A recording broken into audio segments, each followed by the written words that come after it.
Hello guys, welcome back with me again in the channel. On today's tutorial, I'm going to show you how you can easily get a smooth slow motion video on the CapCut PC.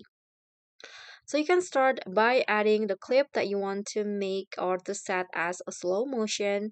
Then click on the video here on a timeline until you see this panel.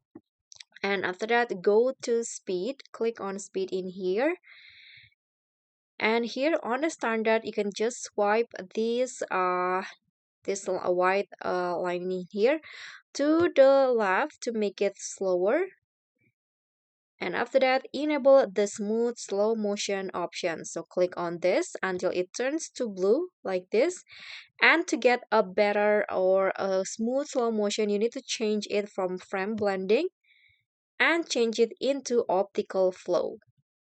So it might take a long time, but I'm sure you that it will worth it because you'll have a smooth slow motion video.